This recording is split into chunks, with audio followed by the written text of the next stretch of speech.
그러니까 말씀을 듣기 전에 찬양을 하는 이유가 뭔가라는 것을 다시 한번 확인하게 되는 그런 찬양이었던 것 같습니다. 우리가 찬양한다는 건 우리가 연합찬양 때도 한번 말씀드렸는데 우리가 여기 왜 있는가라고 하는 거죠. 우리 주님이 우리를 위해 십자가 피 흘려 죽으시고 우리를 구원하셨기 때문에 우리가 이 자리에 함께하는 줄로 믿습니다. 찬양 감사합니다. 할렐루야. 오늘 함께 예배하는 성도들 주님의 이름으로 환영하고 축복합니다. 오늘은 예레미야 29장 말씀 읽었습니다. 본문으로 주께 더 가까이 라는 제목으로 말씀을 전합니다. 주께 더 가까이. 내일부터 시작되는 우리 사순절 세일의 새벽 기도의 주제이기도 합니다. 사순절 세일의 새벽 기도에 함께할 준비 되셨습니까? 네. 새벽은 우리가 세일의 때만 하는 기도가 아니죠. 매일 새벽마다 우리가 기도하는데 하나님의 도우심을 만나는 시간이라고 성경은 말씀합니다. 시편 46편 5절 말씀에 하나님이 그 성중에 계심에 성이 흔들리지 아니할 것이라 새벽에 하나님이 도우시리로다. 새벽에 기도하는 분들은 하나님의 도우심을 의지하면서 모이는 겁니다. 우리가 지난 계시록에 7교회 말씀을 나누면서 계시록 2장의 두아디라 교회에 보낸 편지 마지막 부분에 예수님께서 새벽별이라고 말씀하셨던 것을 기억합니다. 요한계시록 22장에도 나오죠. 16절에 나 예수는 광명한 새벽별이니라 하시더라. 예수님께서 새벽별, 샛별이시기 때문에 또 주님이 마가복음 1장 35절에 보면 새벽 아직도 밝기 전에 예수께서 일어나 나가 한적한 곳으로 가서 거기서 기도하시더니 주님 언제나 새벽별을 보면서 기도하신 분이기도 하다는 거죠. 그러니까 평소에는 사정도 있고 또 힘드셨지만 세일의 기도회를 통해서 함께 기도하는 기회가 되시기를 바랍니다. 새벽별이신 주님 만나는 우리 세일에 되시기를 주님의 이름으로 간절히 축복합니다. 아멘은 크게 하셨는데 이렇게 말씀을 드려도 나랑은 상관없는 일이지 하고 계시는 분들이 있을 것 같습니다. 자주 말씀드리지만 우리가 신앙생활 한다는 건 혼자 하는 것이 아닙니다. 하나님께서 우리를 교회로 불러주셨죠. 예수 그리스도의 이름으로 우리가 구원을 얻었을 때 우리는 세상에 혼자 있는 것이 아니고 교회라고 하는 신앙의 공동체로 부름을 받은 겁니다. 그래서 성경 말씀에 성도라고 하는 단어에 대해서 자주 말씀드리지만 히브리어나 헬라어, 구약 신약이 기록된 언어들은 다 이 단어의 단수 복수가 있는 그런 언어입니다. 그런데 히브리어, 헬라어 모두 성도라고 하는 단어는 다 복수로 쓰였다는 거죠. 우리 성경에 이제 번역이 되면서 성도, 성도들 이렇게 번역이 됐을 뿐이지 성도라는 말은 항상 성경에는 복수로 나오는 단어입니다. 사랑하는 성도 여러분, 성도들이 기도로 모이는 자리에 하나님께서 은혜를 베푸시기 원하시는 줄 믿습니다. 제가 좋아하고 전에도 같이 읽었던 말씀인데 이사야 30장 18절 말씀 오늘도 같이 한번 읽어보겠습니다. 그러나 여호와께서 기다리시나니 이는 너희에게 은혜를 베풀려 하시며 일어나시리니 이는 너희를 긍휼히 여기려 하심이라. 대저 여호와는 정의의 하나님이시니라. 그를 기다리는 자마다 복이 있도다. 아멘. 하나님 오늘도 여러분을 기다리신 줄로 믿습니다. 오늘 예배 오셔가지고 그렇게 한번 고백해 보셨나요? 전에 한번 가르쳐 드렸는데 하나님 용의가 왔습니다. 하나님이 기다리고 계셨다는 거죠. 그 은혜를 사모하고 참여하는 것은 내 몫입니다. 하나님은 기다리시고 나도 기다림으로 참여하는 거죠. 저 역시 기대하는 마음으로 세일의 기도회를 준비합니다. 모든 성도들이 함께 오늘 약속의 말씀처럼 하늘의 복을 누리는 그런 시간이 되시기를 간절히 원합니다. 이번 세일의 기도회는 미리 예고해 드린 대로 3주 동안 각각 3개의 테마로 그렇게 진행이 됩니다. 들어오면서 이미 세일의 기도회 광고하는 배너를 보셨겠죠. 그래서 첫 번째 주는 회개의 시간, 두 번째 주는 고독의 시간, 세 번째 주 경건의 시간입니다. 이번 첫 주 회개의 시간, 이번 주는 말씀의 거울을 통해서 정직하게 나를 돌아보는 그런 시간, 회개의 시간을 가질 겁니다. 이미 사순절 시작하면서 우리가 교회 곳곳에 죄를 묵상하고 회개하는 그런 장소들을 만들어 놨습니다. 그래서 묵상의 길도 만들고요. 열심히 참여하신 분들도 계실 텐데 아직 참여하지 못하신 분들도 새벽에 말씀을 함께 나누면서 참여하면 묵상에 도움이 되겠습니다. 사순절을 시작할 때 성회 수요일에 기도의 시간에 잠깐 소개했던 이야기를 다시 한번 하겠습니다. 교회의 오랜 전통 중에 이 죄를 7가지 목록으로 정리한 것이 전해져 옵니다. 우리 로비에도 있고 1층 로비에도 있고 또 묵상의 길이 이 7가지 죄를 묵상하는 길인데 교만, 시기, 분노, 나태, 탐욕, 탐식, 우리 로비에는 음란이라고 되어 있는데 새벽 기도의 시간에는 정욕이라고 그렇게 나눌 건데요. 하나님을 온전하게 섬기고 경건한 삶을 사는데 인생을 바쳤던 초대교회 사막 수도사들이 있습니다. 수도사들을 새벽에 좀 소개를 할 텐데 그 수도사들이 처음 정리한 목록입니다. 7개의 죄의 목록. 우리가 요한계시록 말씀을 나누면서 성경에 7이라고 하는 숫자가 가지고 있는 완전수라고 하는 의미를 살펴보았던 것처럼 마찬가지로 거룩한 신앙으로 성화하기 위해서 우리가 이겨야 되는 모든 죄가 이 7개의 목록의 대표로 담겨 있는 겁니다. 7가지 죄의 목록에 모든 죄가 담겨 있다고 생각하면 되겠습니다. 그러면 초대교회 수도사들이 왜 이 7개의 목록으로 만들었을까? 아마도 우리가 일주일이라고 하는 시간 때문에 그렇게 만든 것 같아요. 매일매일 하루에 하나씩 이 죄의 목록들에 집중해서 묵상하고 회개하고 기도하면서 그 죄로부터, 죄의 유혹으로부터 자유함을 얻기 위해서였다라고 하는 겁니다. 우리가 세일의 기도의 첫 주간에 이 7가지 죄를 먼저 말씀으로 묵상하는 이유는 주께 더 가까이 나아가기 위함입니다. 주께 더 가까이 나아가는데 방해가 되는 장애물이 무엇입니까? 바로 죄라고 하는 거죠. 예수 그리스도께서 이 땅에 오셔서 십자가에 피 흘리신 이유가 무엇입니까? 바로 우리의 죄 때문이다라고 하는 거죠. 죄가 왜 문제인가? 이사야서 59장 1절 2절은 이렇게 분명히 말씀합니다. 여호와의 손이 짧아 구원하지 못하심도 아니요 귀가 둔하여 듣지 못하심도 아니라 오직 너희 죄악이 너희와 너희 하나님 사이를 갈라놓았고 너희 죄가 그의 얼굴을 가리어서 너희에게 듣지 않으시게 함이니라 말씀합니다. 주께 더 가까이 하기 위해서 먼저 하나님과 우리 사이를 갈라놓은 죄의 문제를 깨달아야 됩니다. 우리가 살아가면서 오늘도 목격합니다. 우리의 삶에 끊이지 않는 전쟁과 폭력, 관계의 단절과 무질서, 불안과 공허와 같은 죄의 문제를 우리가 직면하여 다루지 않으면 해결되지 않는다라고 하는 거죠. 오늘 말씀에 결국 이스라엘 백성들이 멸망하게 된 이유도 무엇입니까? 바로 그들의 죄 때문이다라고 하는 거죠. 대표적으로 하나님을 가까이 하지 않고 우상을 섬기고 하나님에게 멀어진 까닭입니다. 그래서 성경은 죄라고 하는 것의 본질을 하나님에게서 멀어지는 것이라고 말씀하고 많은 선지자들을 통해서 주께로 돌아오라 회개의 말씀을 전했던 것을 우리가 기억합니다. 그런데 하나님의 말씀에 순종하지 않고 결국 예루살렘이 멸망하고 수많은 이스라엘 백성들이 바벨론의 포로로 잡혀가는 것을 말씀을 전하면서 목격했던 인물이 누구냐면 바로 오늘 말씀의 예레미야 선지자라고 하는 거죠. 구약에 많은 선지자들이 있지만 그 말씀대로 예루살렘이 멸망하는 것을 목격한 선지자가 예레미야입니다. 그래서 우리가 예레미야를 눈물의 선지자라고 부르기도 하는데 오늘 본문은 바벨론의 포로로 잡혀가서 절망에 빠져 있던 이스라엘 백성들에게 예레미야를 통해서 주신 하나님의 소망의 메시지입니다. 모든 것이 끝났다라고 생각할 때 하나님께서는 예레미야 선지자를 통해서 포로된 자들에게 회복을 말씀하십니다. 오늘 말씀을 통해서 죄인들을 향한 하나님의 마음을 깨닫고 다시 한번 주님께 더 가까이 나아갈 힘을 얻는 저와 여러분들이 되시기를 주님의 이름으로 간절히 축원합니다. 우리가 첫 번째로 주님께 가까이 가기 위해서 기억해야 될 것은 우리 눈앞에 있는 고난 너머에는 반드시 하나님의 선한 계획이 있다라고 하는 사실입니다. 여러분의 삶에 하나님의 선한 계획이 있음을 믿으시기를 바랍니다. 그 믿음 가지고 오늘 11절 말씀을 다 함께 읽어보겠습니다.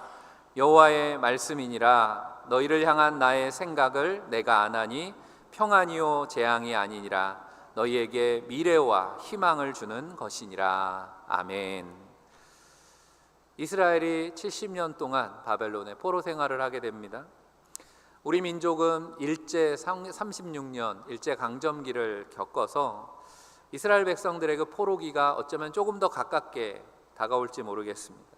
나라를 잃어버리고, 그리고 하나님이 계시다고 믿었던 예루살렘 성전이 완전히 파괴되고 이방 땅에서 노예처럼 살아야 하는 현실에 그들은 하나님께서 우리를 저주하신다, 하나님이 심판하시고 우리가 재앙에 처했다라고 그렇게 느꼈을 것입니다.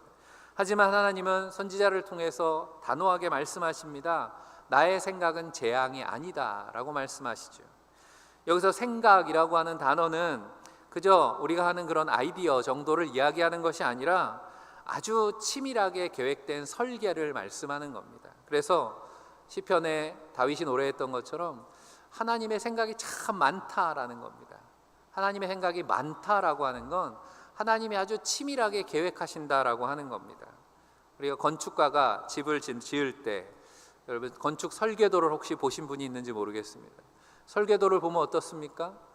집을 지을 때 못 박는 위치 하나까지 다 설계도에 들어가 있다라고 하는 거죠. 그렇게 하나님은 저와 여러분의 인생에 정교한 설계도를 가지고 인도하고 계신 줄로 믿습니다. 하지만 우리는 하나님의 그 계획을 다 알 수가 없죠. 하나님의 생각은 우리의 생각보다 높아서 우리가 그것에 미치지 못할 때가 많습니다. 그리고 당장은 그 설계도의 일부분인 그저 고난이라고 하는 검은색 선만 보일 수도 있습니다. 설계도를 볼 줄 몰라도 이렇게 보면 알잖아요. 굵은 선이 이렇게 집 모양이 생기는구나. 그런 것처럼 우리가 어떻게 될진 모르지만 그저 눈앞에 보이는 거는 깨달을 때가 있다는 거죠. 눈앞에 보이는 건 고난이고 재앙이고 그렇게 보일 때가 있다는 겁니다. 하지만 완성된 그림을 보고 나면 그 검게 보였던 선들도 하나님의 아름다운 그림을 완성하기 위한 필수적인 과정이었다라고 하는 사실을 깨닫게 됩니다. 이스라엘은 이미 그런 시기를 경험해 봤지요. 이스라엘 역사 속에 광야 40년이라고 하는 시간이 있었습니다. 40년이라고 하는 시간이 죽음의 과정인 줄 알았지만 사실은 그들을 살리시기 위한 하나님의 연단의 과정이었죠. 그런데 왜 그들이 40년 광야를 헤매게 되었습니까? 하나님의 말씀 약속 앞에 그들이 확신하지 못했기 때문이잖아요. 하나님께서는 이미 가나안 땅을 정탐하면서 다 보여주셨죠. 하나님의 약속이 이렇게 성취될 것을. 그런데 정탐한 40일을 지나고 나서 하나님의 약속을 붙들기보다는 그들이 하나님 앞에 원망하고 불평한 탓에 40일 정탐한 시간이 곱하기 1년이 돼서 40년 광야 생활이 되고 만 것입니다. 실제로 광야에서 이스라엘은 한 세대가 지나갔습니다. 40년이라고 하는 것이 한 세대를 의미하는 거죠. 출애굽한 세대는 다 죽고 출애굽한 이후에 성장하고 태어난 새로운 하나님의 세대, 거룩한 세대가 약속의 땅 광야의 훈련을 거쳐서 가나안에 들어가게 되었다라고 하는 것을 성경은 기록해 주고 있습니다. 그런데 그런 과정, 연단과 훈련을 그런 40년이나 거쳤던 이스라엘이 그 기간 잊어버린 거죠. 그렇게 다시 70년 가나안 땅에서 쫓겨나서 광야와 같은 포로기를 또 지내게 됩니다. 그럼 이번에 70년은 어떤 의미가 담겨 있을까요? 70년을 우리가 이해하려면 하나님께서 이스라엘 백성들에게 7년마다 지키라고 말씀하셨던 안식년과 연결해서 생각해 볼 수가 있습니다. 70년 왜 포로기를 겪게 되었는가? 성경이 말씀하는 것 중에 역대하 36장 21절 말씀해 보면 이에 토지가 황폐하여 땅이 안식년을 누림같이 안식하여 70년을 지냈으니 라고 하는 말씀이 나옵니다.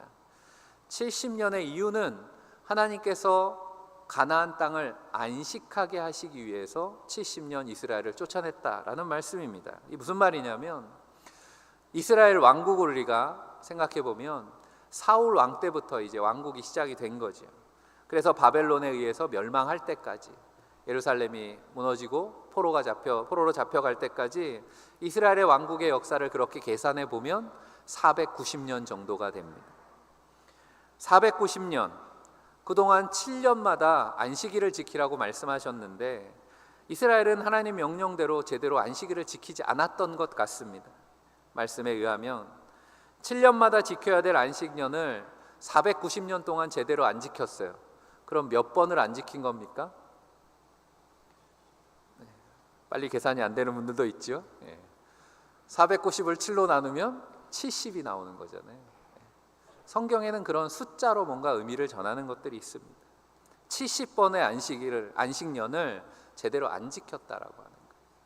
하나님이 그 70번의 안식년에 곱하기 1년 하신 거예요. 광야 40년과 비슷하죠. 그래서 70년 동안 강제로 안식년을 지키게 하셨다라는 것입니다. 예레미야 선지자는 심판처럼 재앙처럼 느껴질 그 70년이 그래서 이스라엘에게는 결코 재앙이 아니고 미래와 소망이 있는 회복의 시간이다라고 하는 하나님의 말씀을 전하는 겁니다. 10절 오늘 읽은 말씀에 바벨론에서 70년이 차면 내가 너희를 돌보고 나의 선한 말을 너희에게 성취하여 너희를 이곳으로 돌아오게 하리라 말씀하고 계십니다. 70이라고 하는 숫자는 또 나눠보면 7 곱하기 10이죠. 7은 완전수라고 더 설명할 것은 없고 성경의 10이라고 하는 숫자도 뭔가 가득 채워지는 충만함을 의미하는 숫자입니다. 우리가 손가락으로 이게 다 피면 10이잖아요. 그러니까 다 채워졌다 이런 의미입니다. 그래서 70년은 완전한 수가 충만히 차는 시간입니다. 그리고 구약 성경에 보면 일곱이라고 하는 게 안식과 연관되어 있는 단어죠. 근데 일곱이라는 단어에 맹세라는 단어가 같은 뿌리의 단어입니다. 그래서 이스라엘 지명 중에 여러분들이 기억하실 만한 지명에 부엘세바라고 하는 지명을 혹시 아십니까? 부엘세바, 부엘이라는 말이 우물이라는 뜻이고 세바라고 하는 건 일곱이라는 뜻입니다. 그래서 일곱 우물, 아마 거기 7개 우물이 있었던가 봐요. 하지만 일곱 우물이라고도 읽지만 성경에서는 일곱 대신에 맹세라고도 읽는다는 거죠. 창세기 21장 31절 말씀입니다. 두 사람이 거기서 서로 맹세하였으므로 그곳을 부엘세바라 이름하였더라. 말씀하는 부엘세바가 일곱 우물이 아니라 여기서는 맹세의 우물이라는 뜻으로 읽는 겁니다. 그러므로 70년이라는 시간은 하나님께서 하나님의 백성을 회복시키시겠다는 하나님의 그 맹세가 충만하게 차는 시간, 바로 하나님의 언약이 성취되는 시간이었다라고 하는 거죠. 우리가 인생을 살아가다 보면 우리도 그렇게 70년 의미를 알 수 없는 그런 고난을 겪을 때가 있습니다. 막다른 골목에 처해서 하나님이 나를 벌하시는 것 같기도 하고 하나님 기도에 응답하시지 않는 것 같고, 그리고 주변에 있는 사람들은 따가운 시선으로 나를 바라보고 예수 믿는다면서 하나님이 너와 함께 하시지 않는 거 아니냐, 하나님이 정말 살아계십니까? 라는 질문이 저절로 나오는 그런 때를 지날 때가 있습니다. 그럴 때 오늘 말씀을 기억하시기를 바랍니다. 하나님은 결코 우리를 망하게 하시는 분이 아닙니다. 우리에게 미래와 희망을 주시는 분인 줄 믿습니다. 여기에서 미래라고 하는 말은 끝, 결과를 의미하는 겁니다. 그러니까 하나님이 보시는 결론은 승리인 줄로 믿습니다. 여러분 한번 그 믿음 가지고 따라해 보시기를 바랍니다. 하나님의 결론은 항상 옳습니다. 내 인생의 설계자는 하나님이십니다. 믿으시기를 바랍니다. 사랑하는 성도 여러분, 여러분의 삶과 가정과 일터도 마찬가지입니다. 지금 겪는 고난이 있으시다면 하나님의 미래 결론을 믿으시기를 바랍니다. 그 너머에 하나님이 예비하시는 하나님의 회복과 평안을 바라보시는 여러분들이 다 되시기를 간절히 축원합니다. 두 번째로 그 믿음 가지고 주께 더 가까이 가기 위해서 우리는 기도로 하나님께 나아가서 부르짖어야 된다 말씀하고 있습니다. 12절이죠. 너희가 내게 부르짖으며 내게 와서 기도하면 내가 너희들의 기도를 들을 것이요 말씀합니다. 하나님은 이스라엘 백성들에게 70년이라고 하는 시간을 정해 주셨습니다. 하나님의 시간표, 하나님의 계획입니다. 그렇지만 그 시간 동안에 이스라엘은 가만히 있으라고 말씀하지 않습니다. 내게 와서 부르짖고 기도하라 명령하십니다. 기도가 우리의 운명을 바꾼다는 사실을 믿으시기를 바랍니다. 여기서 기도하라라고 하는 히브리어가 팔랄이라고 하는 단어인데, 여기에 의미 중에 하나는 중재한다라는 의미도 있고, 그래서 중보기도 한다 그러죠. 또 한 가지는 판결을 내린다, 이런 의미가 있습니다. 우리가 기도할 때 하늘과 땅이 만나는 줄로 믿습니다. 기도의 시간은 하늘과 땅이 만나는 시간입니다. 우리가 여기서 묶으면 하늘에서 묶이고, 여기서 풀면 하늘에서 풀리고, 주님의 약속의 말씀처럼 이 땅의 비참한 현실을 하늘의 판결로 바꾸어 놓는 강력한 도구가 기도라는 사실을 잊지 마시기를 바랍니다. 우리가 하나님 앞에 무릎을 꿇을 때 하늘 법정의 판결문이 바뀐다는 거죠. 재앙의 판결이, 재앙인 줄 알았던 판결이 축복의 판결로 바뀌는 줄 믿습니다. 우리가 기도하면, 그래서 우리는 내 생각, 내 마음대로 기도하지만 기도하는 중에 하늘과 땅이 만나면 내 기도가 바뀌는 겁니다.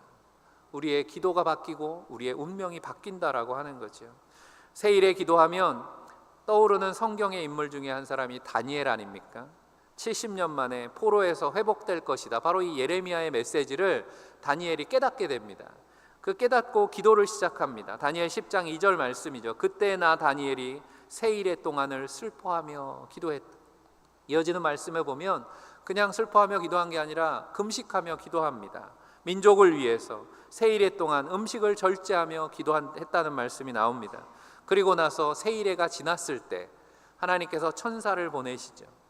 천사를 통해서 위로와 응답을 받게 되는 말씀이 다니엘서에 기록되어 있습니다. 그러니까 21일 세일해라고 하는 것은 하나님의 응답이 임할 때까지 기도의 임계점 같은 겁니다. 오늘 기도하고 내일 또 기도하고 또 눈물로 기도하고 금식하며 기도하고 세일에 하나님의 시간이 차기까지 함께하는 저와 여러분들이 되시기를 바랍니다. 우리의 죄를 돌아보고 회개하는 이번 주간이 지나면 세일의 두 번째 주간은 우리가 고독의 시간이라고 정했습니다.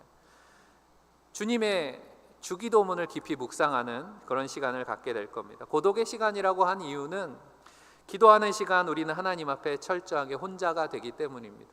물론 함께 모여서 합심해서 통성으로 기도하지만 하나님 앞에 기도하는 시간에는 철저하게 하나님 앞에 홀로 서는 거잖아요. 종교개혁가였던 마틴 루터는 이렇게 말했습니다. 누구나 죽음과의 싸움을 저마다 홀로 싸울 뿐입니다. 거기 가서는 나는 그대 옆에 있을 수 없고 그대도 나의 옆에 있을 수 없습니다.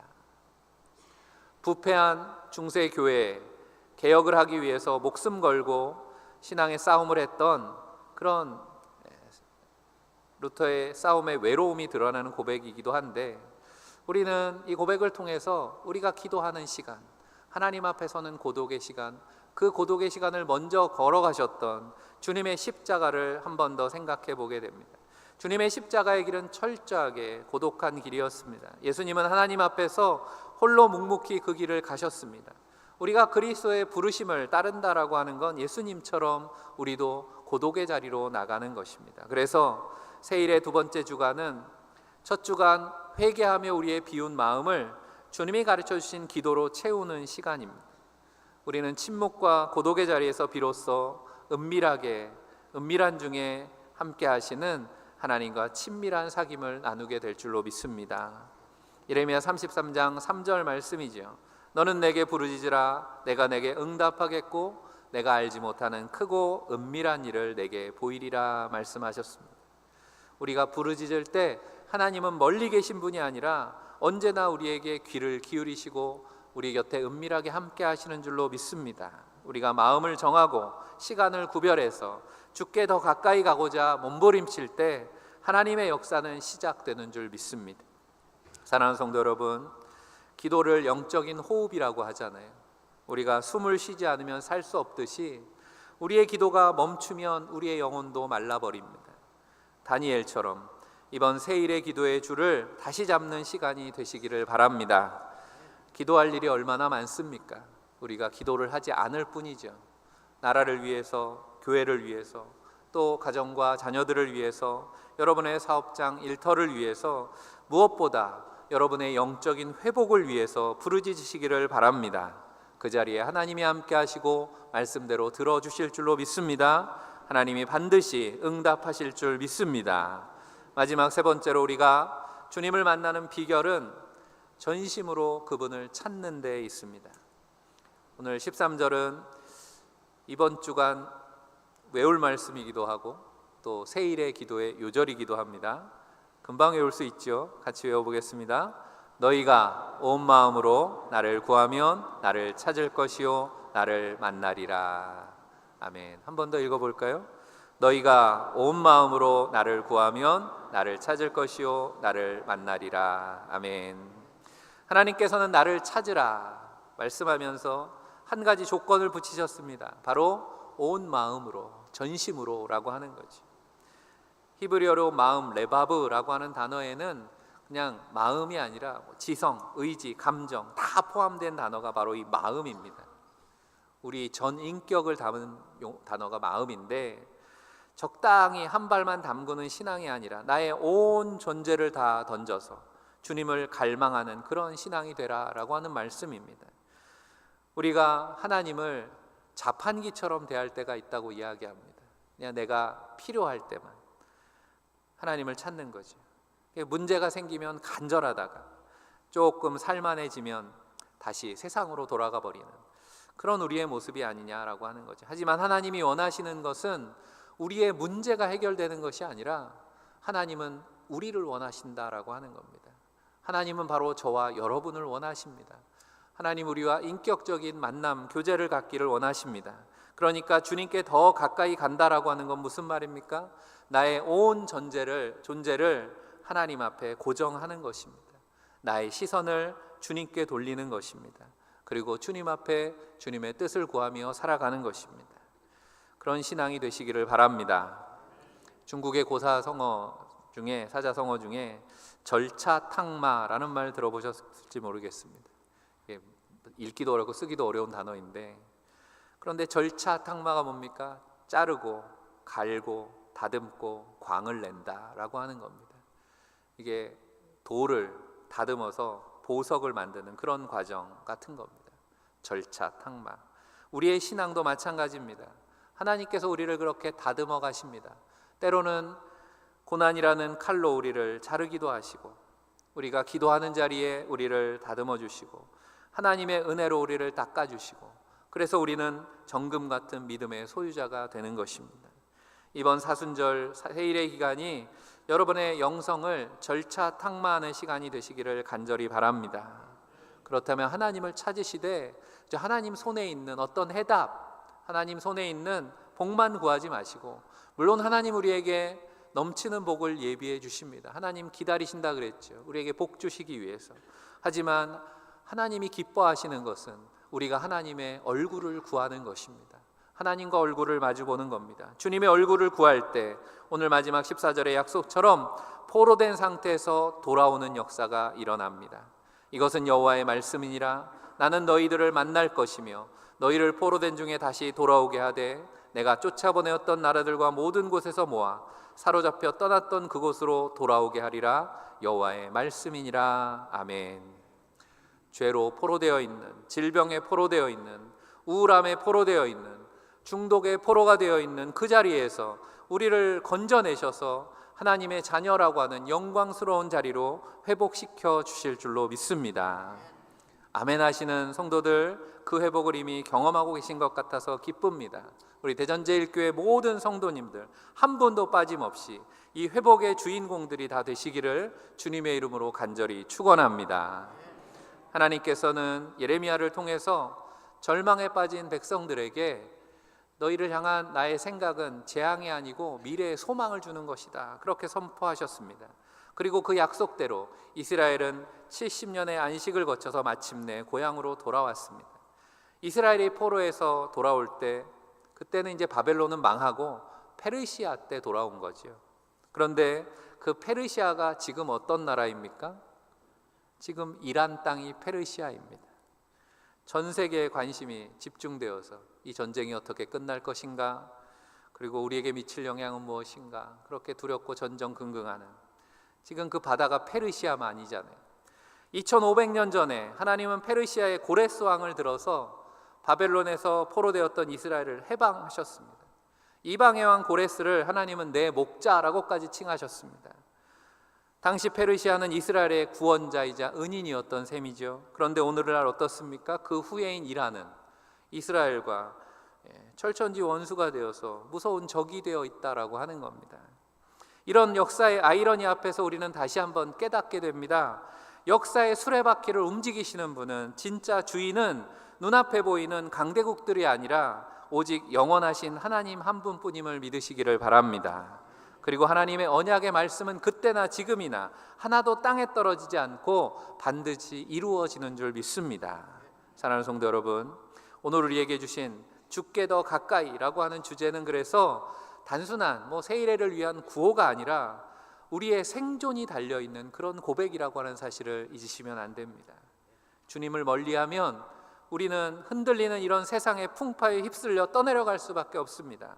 하지만 주님께 가까이 붙어 있으면 어떤 폭풍우가 몰아쳐도 우리는 안전한 줄로 믿습니다. 비록 우리의 인생에 70년 같은 그렇게 긴 고난의 터널을 만날 때도 있습니다. 하지만 그 끝에는 반드시 하나님이 예비하신 밝은 빛이 우리를 기다리고 있습니다.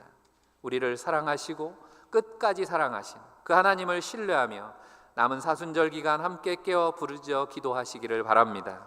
그래서 영적으로 한 단계 더 도약하는 교회와 성도들이 다 되시기를 주님의 이름으로 간절히 축원합니다.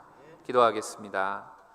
우리를 사랑하셔서 죄악 중에도 포기하지 않으시고 회복의 소망 주시는 하나님의 은혜를 감사합니다.